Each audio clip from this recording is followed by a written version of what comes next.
Au apărut acum multe modele de camere și poate, nu poate, cu siguranță nu o să știți, unii dintre voi nu știți cum și ce să alegeți.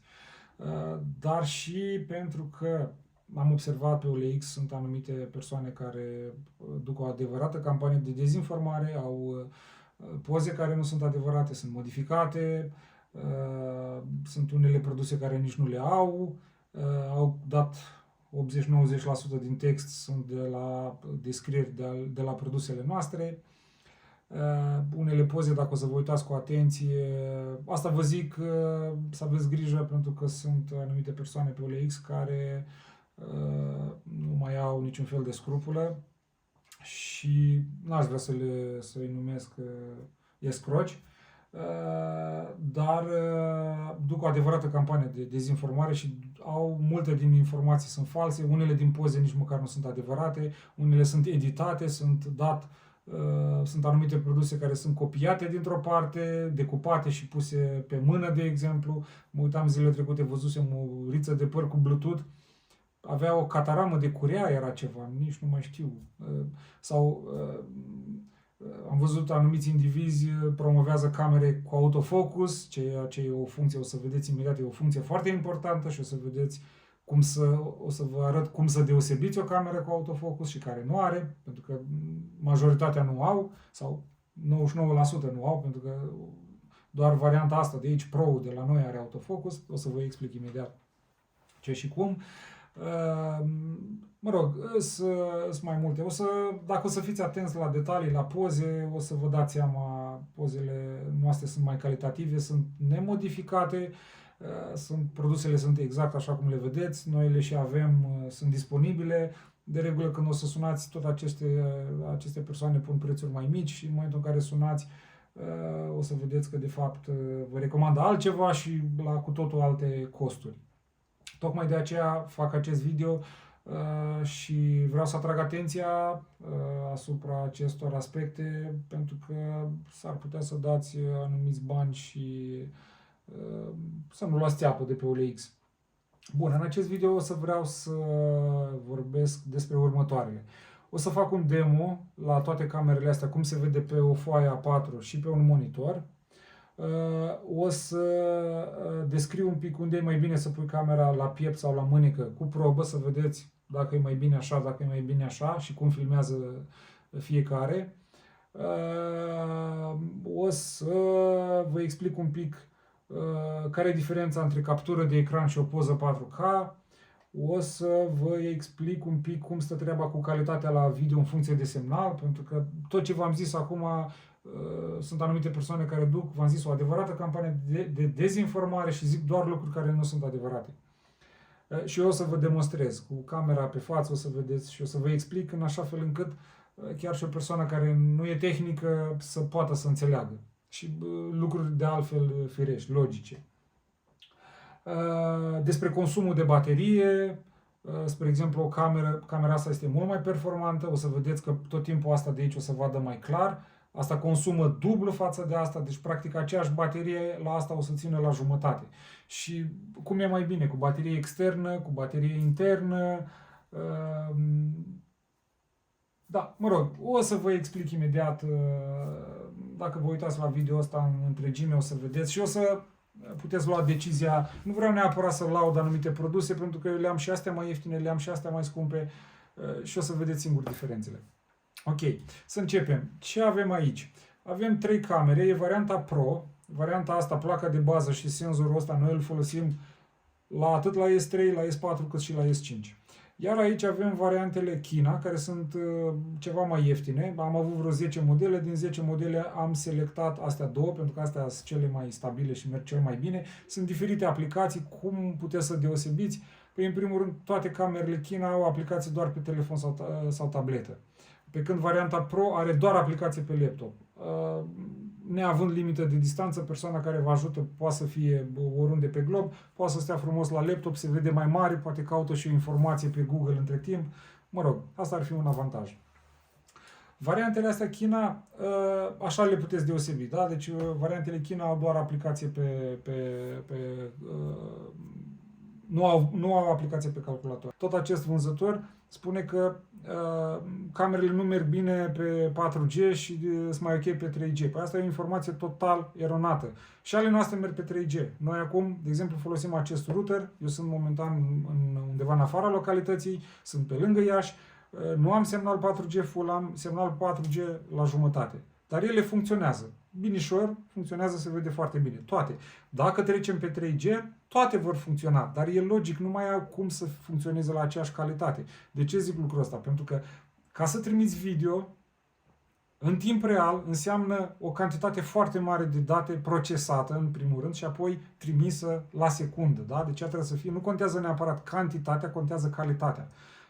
Când vorbim de live video. Și atunci, cu cât semnalul, cu cât viteza la internet este mai mică, cu atât și calitatea va fi mai slabă. Eu v-am explicat acum logic, ca să înțelegeți de ce. Deci automat dacă o cameră merge pe 3G, atunci e o problemă pentru că calitatea va fi mică. Va trebui de la nivelul calității de aici, cât și de la camere.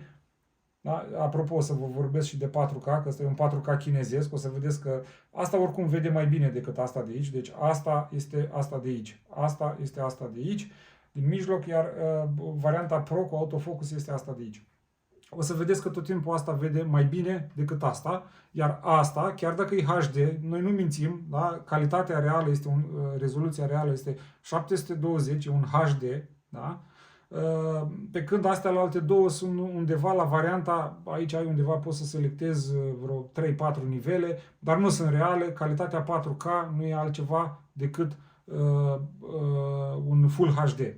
Iar la asta de aici, la fel, ai undeva aici poți să selectezi, da? Dar o să vedeți că varianta Full HD de aici și 4K de aici se vede mai slab decât varianta HD la noi, da? Varianta reală, HD reală. Bun. O să vedeți că aceste camere nu au, probabil că ați văzut deja, nu au nasturi. Nu le-am pus nasturi tocmai pentru că vreau să vă arăt diferențele dintre o cameră cu autofocus și o cameră, asta e cu autofocus și astea au focus fix. Și o să vă arăt acum, dacă tot am precizat, da, așa, asta este o cameră cu focus manual, nasturile se învârte de aici de lentilă și apoi se fixează nasturile, odată fixat nu mai poți învârti, la fel și la asta de aici, pe când la asta, în acest nasture, această lentilă neagră, da, cu negru pe margine, lentila e pe mijloc, ea tot timpul se va regla în funcție de cum voi ține eu mâna, distanța față, sau mă rog, dacă o pun la piept, distanța dintre scris sau monitor și cameră. Tot timpul se va mișca în sus, în jos, în interiorul nasului. Pe când la astea o reglăm noi de aici pentru o anumită distanță și doar acolo va vedea bine. Tot așa să aveți grijă pentru că sunt pe OLX. Sunt persoane care promovează fals, spun că camerele lor autofocus și o să vă explic, o să vedeți când dau drumul la video, o să vedeți ce înseamnă autofocus. Ea odată la 2-3 secunde își face focusul și o să vedeți că se vede un pic în ceață și se vede clar și când duc foarte aproape și când duc mult mai departe. Da? Pe când astea la alte o să vedeți că se vede clar doar dacă țin la o anumită distanță. În momentul în care mă duc mai departe sau mai aproape, deja nu se mai vede clar și așa rămâne. Deci trebuie să mă duc înapoi unde se vede clar. Pe când asta cu autofocus pot să stau ori la 10, ori la 70 de centimetri, claritatea va fi mereu aceeași pentru că lentila tot timpul se va mișca odată la 2-3 secunde. Doar să nu te miști foarte energic, pentru că dacă te miști foarte, foarte energic, camera nu mai poate urmări. Asta nu e o cameră sport de acțiune, e o cameră ca să vă faceți treaba pentru scris. Fie el că e pe monitor, fie el că e pe o foaie, pe o pagina 4. Deci asta sper că ați înțeles care e diferența la lentile. Când o să dau drumul la live la toate camerele, o să vedeți singuri exact ce înseamnă autofocus. Pentru că v-am zis, asta, varianta Pro e singura care are autofocus. Restul, toate astea chinezești, au focus fix și nu poți face focus. Bun, haideți să dăm drumul și la un live, dacă tot am vorbit. Să vedem de unde e de aici. Așa, sper că am dat aici ok, bun. Haideți să dăm un pic și un pic mai mare. Cum spuneam, varianta Pro, da? Deci varianta Pro e asta de aici. Am și scris pe spate, Pro, China 1, China 2. Deci ce vă spuneam de autofocus, da? Nu știu dacă ați observat. ea odată la câteva secunde se vede un pic în ceață, îmi cam tremură mâna, haideți să dăm un pic mai departe. Da? Ați văzut? Face un flash așa și atunci ea se reglează. Pe când astea alte se văd, dacă mă duc foarte aproape, de exemplu, da? Vedeți cum a făcut focus și cum se vede? Pe când astea alte două chinezești cu focus fix nu se mai reglează claritatea. Mă duc mai sus. Da? Se vede în ceață, așteptăm un pic să facă focusul. Da? Vedeți? Și și-a făcut focus. Și acum se vede bine. Da? Astea două cam pe aici se văd bine amândouă. Nu știu dacă observați. Asta deja și-a făcut focus și s-a reglat singur. Asta înseamnă autofocus. Camera își face tot timpul, vedeți cum face un flash, tot timpul, sper că se vede pe ecran. Haideți să dau eu și un zoom, pentru că aș vrea să fiu sigur că se vede. Hop. Așa, am ceva de genul. Am pe aici. Bun. Da? Deci, acum țin camera aproape.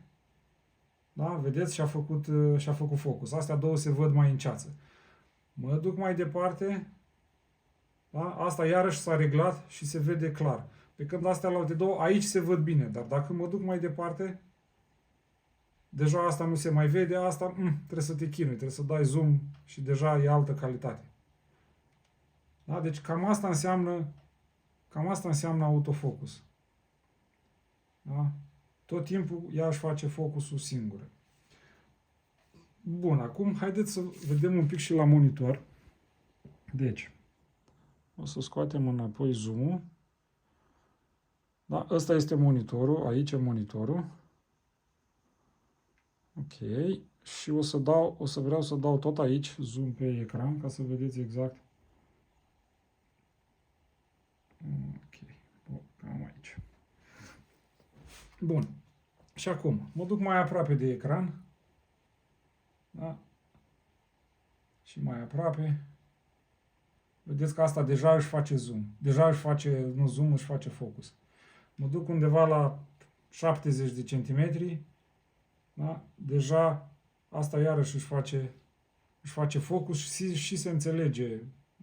Depinde distanța acum, depinde cum mă duc. Ea nu poate fi. Tot timpul pe live să țineți minte. Tot timpul pe live rezoluția va fi mai mică și calitatea imaginii va fi mai mică. O să vă explic imediat diferența între poză și captură de ecran. Deci ea se vede bine undeva la 50 de centimetri, cam pe aici, așa. Da? Și asta se vede bine. Și asta. Da? Trebuie să-i dai un pic de timp, să nu te miști foarte energic, pentru că ea trebuie să aibă un pic de timp. Să-i dai un pic de timp să facă focus. Că dacă te miști prea repede, după cum am zis, asta nu e o cameră de acțiune, nu reușește să urmărească foarte bine mișcările rapide. Cam așa se vede pe monitor. Bun, acum aș vrea deci am făcut un demo la monitor, am făcut la 30, 10, 30, 60 sau cred că 80 am avut cel mai mult, 80 de centimetri. Haideți că aș vrea să dau un pic înapoi aici, ca să vedeți și ce fac. Da, să nu credeți că fac lucruri ascunse, pentru că vreau să fie totul cât mai clar. Așa, bun. Și acum, ok, cred că e suficient. Cer scuze că trebuie să așteptați. Bun. Unde e mai bine să pui camera? La piept sau la mânecă? Aici să știți că nu este o regulă. În schimb, dacă vrei să filmezi o foaie, o să vă dau un exemplu. Camera tot timpul, o să vedeți, ea va filma pe direcția înainte, da? Deci oriunde, oricum aș ține, nu e ca peștele, nu vede la 90 de grade. Ea tot timpul va filma pe direcția înainte. Și atunci, dacă e pe foaie și o pun la piept, automat trebuie să mă plec spre masă. Pentru că altfel va trebui să ridic foaia. Și dacă ridic foaia și cam așa ar trebui să o ții, sau undeva așa, trebuie să știți că deja se cam știe de asemenea tehnologie și e cam riscant să ridici foaia. Nu prea este ok să mai ridici foaia. E riscant pentru că apoi, dacă te vede, o să vină și o să-ți acorde mai multă atenție și nu prea mai e ok. S-ar putea să fii deconspirat. De aceea foaia trebuie ținută pe masă. Dacă o ții pe masă, v-am zis, camera filmează tot timpul pe direcția înainte. Trebuie să te apleci destul de mult spre masă și nu o să poți să stai tot timpul în stană de piatră, să stai mișcat ca să se vadă foaia.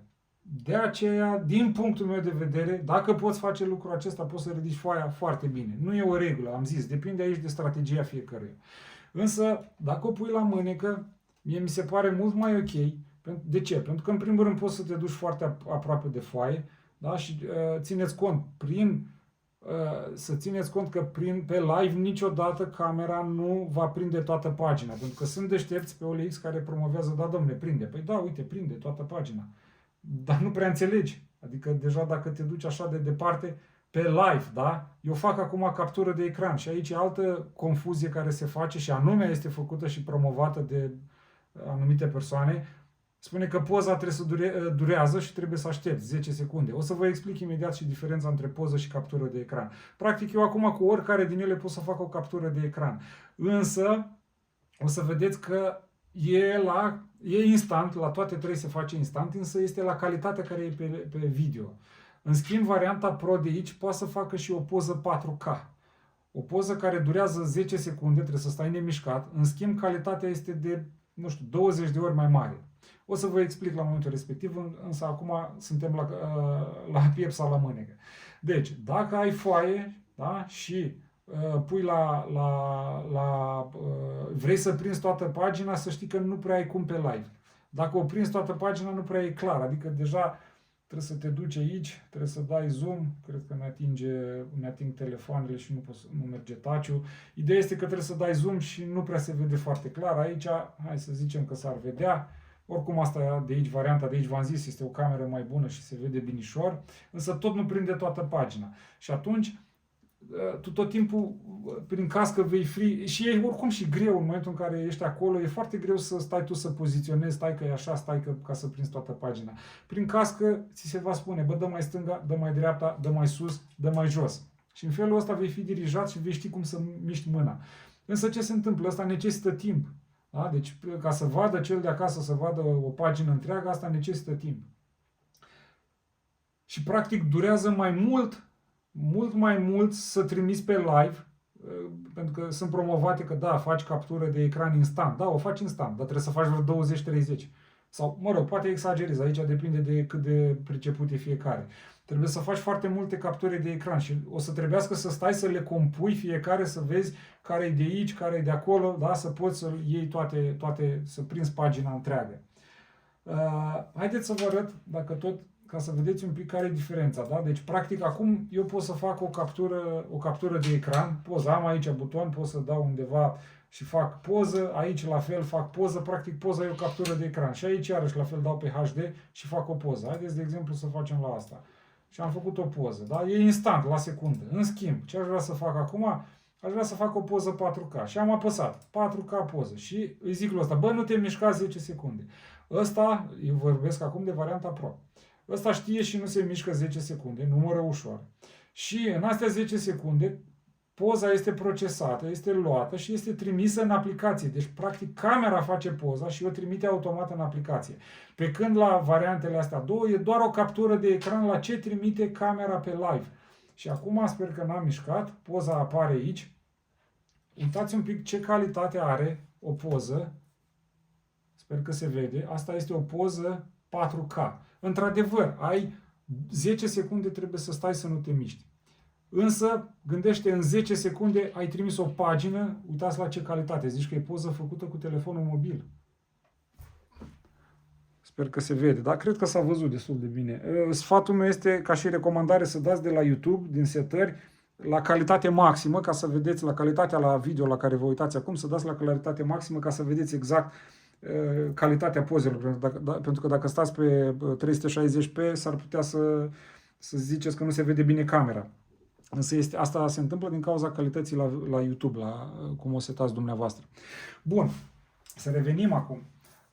Deci, practic, 10 secunde dacă stai nemișcat, în 10 secunde ai trimis toată pagina A4. Pe când la live nu o să ai absolut niciodată claritatea asta. De ce? Pentru că live-ul este o captură, este instant, corect, Dar trebuie să faci foarte multe, să le pui cap la cap și să iei toată pagina. Pentru că pe toată pagina foarte greu prinzi la asemenea calitate niciodată, da? Foarte greu prinzi o din asta, poți prinde o pagină întreagă și să se înțeleagă, pentru că o să te chinui. Asta ar fi una la mână. Deci, ca să înțelegeți diferența, la varianta Pro, în momentul în care am apăsat pe butonul de 4K, aplicația trimite o comandă la cameră, camera face poza, da? Și apoi o încarcă înapoi, o încarcă înapoi în aplicație, o trimite în aplicație.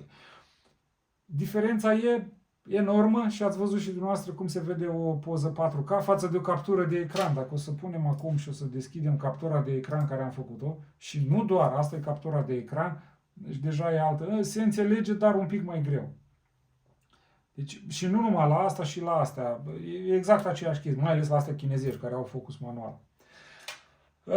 Cam asta ar fi despre funcția de autofocus. Bine că am lămurit-o acum, să știți că aceeași chestie este valabil și la ecran, doar că în momentul în care ai pe ecran, de regulă la ecran, nu prea ai timp să stai 10 secunde. Acolo, de regulă, acolo unde vrei să folosești, dacă e pe ecran, automat trebuie să folosești doar în timp real, pentru că acolo, de regulă, ai poza, n-ai timp să faci, pentru că trebuie să dai rapid, o să oferi, nu știu, informația care tu ai nevoie, așa, și în felul ăsta nu ai timp să trimiți poze 4K. Deci sub nicio formă nu o să poți să trimiți poze 4K. Adică poți, dar trebuie să ai mult timp. De exemplu, dacă ai, nu știu, o oră și ai 200 de poze de trimis, e un pic cam greu. Și atunci, automat, trebuie să folosești doar pe live. Da? Și pe live, clar, dacă ai pe ecran, nu cred că o să poți să folosești adică foarte greu o să folosești o cameră pe live montată la piept. Doar în ideea în care te vei putea duce aproape de ecran. Dacă, nu știu, cumva ecranul ăla e cu touch, atunci e mai ok că poți să pui camera la mână și nu poate să zică nimeni nimic, bă, de ce duci mâna la ecran. Și atunci ai, cum am zis, ca și la foaie, ai o mobilitate mult mai mare în momentul în care pui camera la mânecă. Poți să miști prin cască, te dirigează, dă mai sus, dă mai jos, da? Și astfel vei fi dirijat și ăsta vede tot ce are nevoie. Pe când, dacă o pui la piept, e cam greu monitorul, clar că nu poți să le iei în brațe, nici nu poți să miști monitorul, nici foaia nu poți să iei în brațe, nu prea trebuie să te miști cu tot corpul, însă se poate, nu e imposibil, dar trebuie să fii un pic de baci, cum îi zicem noi aici în Moldova. Trebuie să ține de strategia fiecăruia, trebuie să exersezi un pic acasă înainte. Nu e imposibil, deci și la piept poți folosi atât pentru foaie cât și pentru monitor. Însă trebuie să fii un pic mai experimentat, trebuie să exersezi un pic.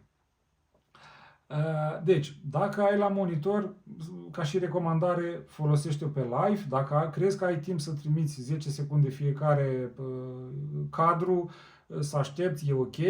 Dacă nu, mergi pe live și dacă poți să o pui la piept, să o pui la mânecă, e mai ok. Dacă nu, va trebui cumva să te duci un pic mai aproape, pentru că nicio cameră, asta eu pot să vă garantez, absolut nicio cameră pe live nu va vedea bine, nu va putea să vadă clar, mai ales în condițiile în care ele au focus fix, nu va putea să vadă undeva la mai mult de 50-60 de centimetri. Pe când la asta, la varianta Pro, cu autofocus, dacă ai timp, haideți să facem și un test ca să nu mai vorbim. Da? Deci o să facem așa, ne ducem aici, ne ducem frumos să fim pe ecran, să zice că eu sunt acasă. Deci zic, bă, dă mai stânga, dă mai dreapta, gata, ești pe ecran, acum nu mai mișca. Pac, și acum am apăsat butonul și zic lui ăsta, bă, vezi că am dat să fac o poză. Și eu număr 1, 2, 3, 4, 5, 6, 7, 8, 9, 10, 11, 12. Îmi tremur un pic mâna, sper că n-am mișcat. Ideea e că dacă o ai la piept nu o să tremure nimic, doar dacă ești tu emotiv și tremuri tu. Bun. Și acum așteptăm poza. Ea cam ar trebui să ajungă. Bun. Și ia uitați calitatea, diferența de calitate, cum se vede pe ecran. Deci, calitatea este net, se văd pixelii. Aproape că se văd, nu știu dacă se vede pe ăsta, dar la mine aici se văd pixelii de pe monitor. Deci, calitatea este foarte, foarte mare pe poză. Pe când la live e o captură de ecran, nu o să am aceeași calitate. Cu toate că asta să știți că vede binișor de aici. Varianta asta mai micuță. Bun. Deci sper că am lămurit-o și pe asta cum să pui camera. Acum, ce ar mai fi de spus? Cred că am lămurit și diferența dintre captură de ecran și poză. Da? Captura de ecran e instant, pe loc, se face la ce trimite camera pe live, însă are o rezoluție și o claritate mai slabă. Dacă ai timp să aștepți 10, 15 secunde, 20 de secunde, să aștepți poza să vină 4K, folosește 4K-ul la varianta Pro pentru că este net superioară. Poți să stai la video live, poți să stai pe 1, de exemplu, că nu-ți trebuie calitate mare și merge și pe 3G, doar ca să poziționezi camera în fața foii sau în fața, îi zici la bă, dă mai stânga, gata, ești pe foaie, acum fac poza. Și atunci ai apăsat 4K-ul la număr și în 10 secunde și ai scăpat, practic, după aia nici nu-ți mai trebuie cameră. Pe când la live, tot timpul trebuie să stai să miști sus, jos, stânga, dreapta. Bun. Ce ar mai fi de spus? Pam. Calitatea la video în funcție de semnal. Bun. Iarăși aici există o persoană care dezinformează și zice, da, domnule, camera merge pe 3G. Da, ok, merge pe 3G, dar la ce calitate? Asta nu mai spune. Pentru că ce se întâmplă? Și să vă explic logic ce înseamnă. Ca să trimiți, că am mai zis un pic și la început, ca să trimiți video în timp real, nu contează cantitatea, contează calitatea. Mă refer aici la internet. Cu cât camera, cel puțin a noastră, dar și asta chinezești la fel, pentru că îți va permite aici, după cum am zis, 4K-ul ăsta chinezesc, nu știu dacă ați văzut, 4K-ul ăsta chinezesc merge mai bine merge mai slab decât HD-ul nostru care are funcția de autofocus. Funcția de autofocus, ați văzut, e foarte importantă. Mai ales dacă o pui la mână, pentru că tu tot timpul o să fii cu mâna în mișcare, sau chiar dacă o pui și la piept, dar nu o să poți să ții foaia mereu cum vrei tu. Și atunci, ea tot timpul camera va regla automat. E foarte importantă funcția de autofocus, ca să se vadă imaginea clar. Însă e important să nu miști foarte energic. Bun, deci am zis de 4K, care nu e real oricum. Cred că m-am luat cu altele și am uitat. În funcție de semnal. Bun. Cum spuneam și vă explicam, cu cât camera are disponibil o viteză la internet, deci cantitate, nu cantitate, ci calitate. Cu cât internetul este mai bun pe secundă, cu cât viteza e mai mare, cu atât camera va putea trimite în aceeași secundă o cantitate mai mare de informație. Cu cât informația este mai multă, cu atât camera, cel de acasă, va putea primi la calitate mai mare. Da? Deci eu am încercat acum să vă explic logic și cred că să mă fac înțeles, pentru că vine un profesor de geografie sau mecanic auto, nu știu ce e el, da? Și vine și zice, da, pe 3G merge camera, merge. A ta pe 3G mai face figuri, da? Varianta Pro. Da, ok. Putem scădea calitatea la mai jos și la asta. Dacă pe 4K îi dau semnal 3G, păi am terminat-o, nu mai merge, merge în reluare. Sau chiar dacă merge, deci nu, eu logic, am încercat să explic logic. Cu cât ai semnal mai bun, cu atât camera va trimite cantitate mai mare de informație, automat. E claritate mai mare. Asta sper că e clar.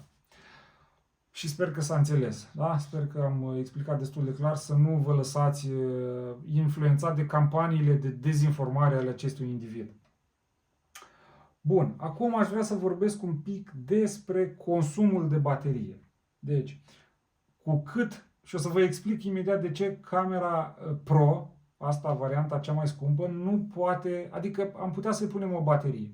Însă, din păcate, ea consumă foarte mult. De ce? Pentru că are și autofocus, calitatea ați văzut că este una foarte mare, procesează și face encoding la o cantitate foarte mare de informație și atunci de aceea consumul de energie este un pic mai mare față de restul de aici. La fel și asta de aici. Ați observat că asta este asta de aici, se vede mai clar. Asta consumă dublu față de asta. Și atunci aceeași baterie, dacă o pun aici și aici, asta va ține la jumătate. E varianta de aici. Asta e varianta cu baterie internă la varianta asta, însă ține undeva la 30 de minute. Mare atenție, că așa pot să zic și eu că asta ține 2 ore. Dar mare atenție la persoanele care pun anunțuri false. Pentru că zic că țin mai mult, dar de fapt în realitate nu țin. Și v-am explicat și de ce. Cu cât calitatea este mai mare, cu atât consumul de energie necesară este mai mare și atunci scade autonomia. Bine, ok, uitați, varianta de aici, avem varianta asta, da? Asta este o cameră Este același modul electronic, este varianta de aici. Aici este fără acumulator, este cu acumulator separat. Da? Asta ține undeva la vreo 4 ore, asta ține undeva la, ca să se vadă și mărimile, asta ține 4 ore, asta ține undeva maxim o oră. 30 de minute, o oră, asta undeva 4-5 ore. Sunt destul de mari, sunt destul de grele. Cu cât calitatea este mai mare, cu atât bateria trebuie să fie mai mare. Însă apare o problemă, de aia am zis la început că e un compromis care trebuie să-l facem, atât noi cât și utilizatorii. Pentru că toți am vrea autonomie mare, dar am vrea și camera să fie cât mai mică. Ei bine, noi nu putem schimba legile fizicii. Asta e tehnologia, asta există, trebuie să ne descurcăm cu ce avem. Și atunci, eu niciodată n-am fost adeptul bateriilor interne. Noi avem, vă trimitem, nu e nicio problemă, însă nu pot să vă arăt acum, nici n-am un cântar la îndemână, am prin zonă, dar nu aș vrea să pun, să vă las să așteptați. Este destul de grea. În momentul în care o pui pe asta la cămașă, eu îi zic bombă la asta, când pui bomba asta la bluză, cam șansele să cadă, trebuie să o prinzi foarte bine, în plus o să stragă de bluză și va filma tavanul. Sunt mai multe dezavantaje. Asta e foarte greu să o pui la mânecă, pentru că în momentul în care ai pus-o aici, deja e destul de grea și mai ales de la mers, șansele să cadă sunt foarte mari. Și de aceea eu prefer bateriile separate. Pot să pun o baterie, nu știu dacă vedeți, asta e bateria, o baterie separată, e mult mai mare, nu cu mult, adică poți să o ascunzi, e o baterie de telefon mobil, poți ascunde destul de ușor, firul este foarte subțire, ai buton de urgență, poți în caz de, Doamne ferește, să vin cu detectoare, cu ceva, ai apăsat scurt pe ăsta și ai închis sistemul și nu se mai poate detecta, pe când aici ai buton de urgență pe ăsta, bun, putem să-i punem un buton de urgență, dar e cam greu până ajungi tu la nasture să te pipăi pe acolo, ce să zic. Da? Deci, eu de aia n-am fost niciodată adeptul bateriilor interne, pentru că camerele sunt grele, nu prea poți să le pui la mânecă și v-am explicat de ce la mânecă sunt anumite avantaje. Aici, iarăși, autonomia este destul de mică la asta, pentru că, da, am camera nano, da, domnule, ține 3 ore și eu ți-o trimit și apoi o să-ți țină o oră. Bun, și apoi nu vii și îmi bați obrazul. Eu prefer să nu fac din astea. Deci eu tot ce vă zic acum, ca și caracteristici tehnice, chiar astea sunt. Pentru că nu vreau să mă cer cu clientul. Bun, și atunci, asta încercam să explic. Asta este un motiv pentru care varianta Pro nu prea puteam să-i punem, adică îi punem baterie, dar dacă îi pun bateria asta și vă ține 2 ore, deja, eu v-am zis, eu zic bombă la asta, nu poți să mergi cu bomba asta, adică bate la ochi, trage de cămașă, bate pe tavan, pentru că bateria fiind grea, tot timpul camera o să tindă să bată în sus. Și atunci, chiar dacă ai un fir, oricum nu te dezbracă nimeni, nu are voie nimeni să te dezbrace. E mai important să nu faci tu ceva să dai de bănuit decât să ai un fir care ăsta oricum e maleabil, e foarte flexibil și e foarte rezistent, e siliconic, foarte greu o să-l puteți rupe acest fir. Nu te va încurca cu absolut nimic. Adică eu am încercat să vă zic și pro și contra aici ca să puteți să luați decizia care e cea mai ok pentru voi. Da, deci ăsta e motivul pentru care varianta Pro nu prea poți să-i pui acumulator, pentru că camera va deveni prea mare, prea grea, ea consumă destul de mult și bateria ar fi prea mare. Deja eu asta consider aici varianta la asta, cu o baterie care e la limita cât să fie ok camera și ține undeva la o oră. Apoi avem aici, asta e varianta la asta de aici și cum să vă explic? Deci varianta asta e asta de aici, varianta asta e asta de aici. Astea nu au baterie, da? Pe când astea de aici au baterie. Asta este mărimea maximă pe care eu o recomand la o cameră cu acumulator. De ce? Pentru că dacă îi punem, de exemplu, cum e asta, bomba asta de aici, deja este prea mare și cine are deja o să vadă că e un pic peste mână să o folosească. Și atunci, din punctul meu de vedere, din experiența mea, e mai ok să ai un fir, ai și autonomie, nu te doare capul, poate, nu știu, mergi acolo, nu intri, se mai întâmplă ceva, se mai amână vreo jumătate de oră, o oră, ce faci? Dacă mergi la limită cu bateria, ai rămas fără. Aici, bateriile astea, cam toate bateriile astea, la variantele China, ai lejer peste 4-5 ore, la varianta Pro ai undeva la 2 ore jumate, 3 ore. Real, dacă stai tot timpul pe live, oricum să știți că de cameră de regulă nu este nevoie decât de la început, de câteva, bine, excludem cei la calculator, că cei la calculator acolo ai nevoie să-ți meargă tot timpul.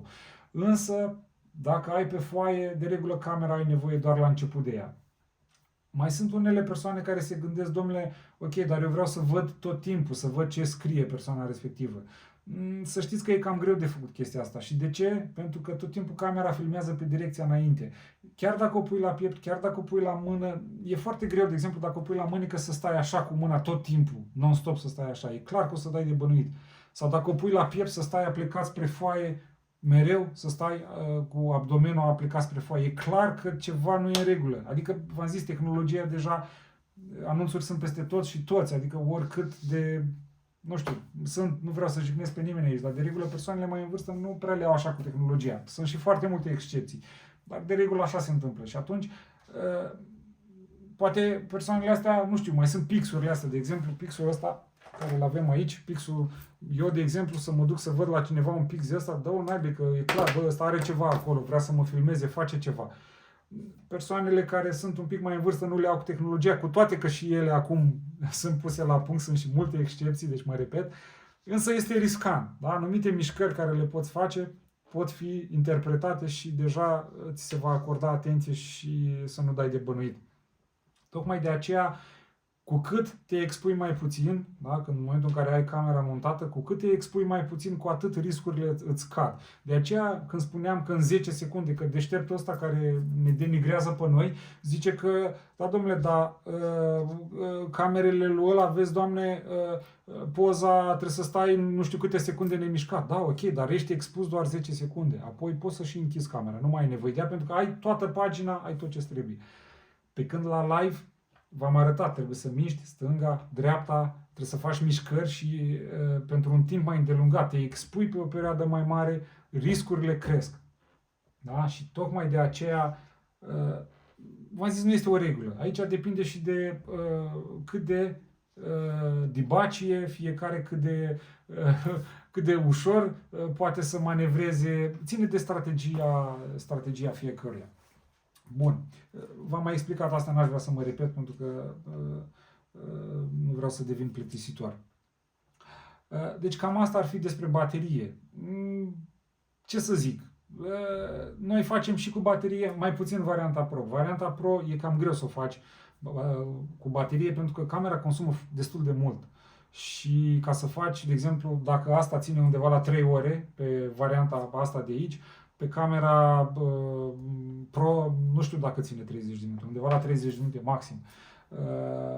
La fel, aceeași baterie, dacă o punem la asta, asta consumă și asta, nu cât asta de aici, cât varianta Pro, dar consumă destul de mult și ați văzut că asta se vede mult mai clar. O să mai pun o dată ca să vedeți. Da? Da? Deci, claritate. Și asta nu se vede rău, dar ăsta are negru mai frumos, vedeți? Se vede un pic mai clar.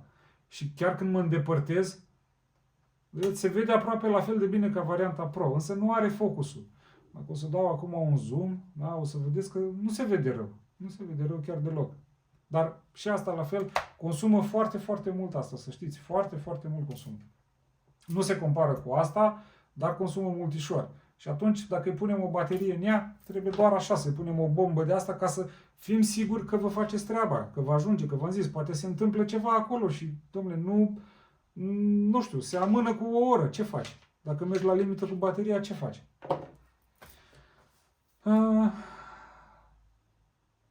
Nu știu ce cam în principiu cred că am acoperit cam toate, sper că am acoperit cam toate problemele care erau, deci încă o dată, atenție la anunțurile de pe OLX, atenție la persoanele de la care comandați. V-am zis, e disperare mare și se pare că se recurg la tot felul de strategii pentru a dezinforma. Tocmai de aceea am vrut să fac acest video în care pur și simplu v-am arătat atât avantaje, ați văzut, v-am pus și pe monitor și pe foaie și mai aproape și mai departe. Cam asta e tehnologia care există la momentul respectiv. Altceva nu există. Cu asta mergem, să știți că o să vă uitați printre produsele noastre, o să vedeți că avem cam printre cele mai scumpe produse, nu neapărat ca preț, dar ca și diversitate. Și ele sunt disponibile, nu doar punem anunțuri ca să ne sune lumea cu poze false. Da?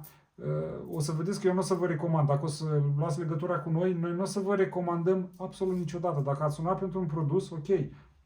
Știu că am pierdut clienți de multe ori pe chestia asta. Da? Am pierdut clienți pentru că ei sunau pentru ceva și mă întreba, domnule, dar ce-mi recomanzi? Domnule, nu recomand. Dacă ai sunat pentru produsul ăsta ți-l dau. Eu ți explic avantaje, dezavantaje, sau mai mă sună câte unul, domnule, ce-mi recomand pentru BAC? Păi, în primul rând, eu nu recomand. Eu îmi recomand să înveți la BAC. Nu recomand să copii la BAC. Eu pot doar să dau detalii tehnice. Uite, așa se vede de aici, așa se vede de acolo. Ce faci tu cu produsul este treaba ta. Da? Eu nu recomand să copii la BAC. Sau mă mai sună, mă mai întreb, domnule, merge la permis auto? Păi hai să vă zic din start. Dacă mi-ați spus din start chestia asta, eu în primul rând nu dau pentru așa ceva. Dacă mi-ai zis din start chestia asta, din start ți-am închis telefonul în secunda 2. Eu nu vând pentru așa ceva. Asta ca să fie înțeles. Cei care au încercat probabil s-au lămurit și au văzut. Ăsta este un dispozitiv. Eu explic detaliile tehnice, unde îl folosești, ești răspunzător. Da? Ca și sfat, încearcă să nu, prin folosirea lor, încearcă să nu creezi dezavantaje în viața reală a altora. Noi colaborăm cu persoane pentru jocuri de noroc, cu detectivi particulari, în mare parte lucrăm foarte bine, însă sunt și persoane care, ok, fac chestia asta și eu dau detalii tehnice ca să vedeți exact ce și cum. E treaba dumneavoastră unde le folosiți. Iarăși, atenție, dacă filmați persoane, aici deja este obligație fiecăruia să citească și să respecte legislația în vigoare în țara respectivă, în ceea ce privește acum la noi aici. Dacă filmați persoane, știți că, sau ar trebui să știți că aveți obligația să informați înainte. Mă rog, sunt mai multe, găsiți pe net, căutați, nu vreau să intru deja, intrăm în alte detalii. Deci, încă o dată, atenție, atenție și iarăși atenție la persoanele care apelează la tot felul de strategii care nu sunt tocmai ok din punctul meu de vedere, dar fiecare este răspunzător pentru faptele lui. Cam asta ar fi în mare. Nu știu ce aș mai putea să zic. Ok, aici avem anul ăsta a apărut. Eu momentan le folosesc cu routerul de aici. V-am zis că semnalul nu e așa ok. Ați văzut că mai sacadează. Mai există, uite, bine că mi-am amintit. Tot individul ăsta ne denigrează dispozitivele noastre și spun că, da, domnule, dar nu sunt stabile și se deconectează. Unde? Ați văzut de când stă asta aici? Da? De când stă și e pe 4G la jumătate. Da, într-adevăr, are un pic de lag. Vedeți, astea sunt mai instantanee. Uitați, țin mâna, am luat mâna. Asta are o secundă aproape întârziere, dar calitatea și focusul este altul.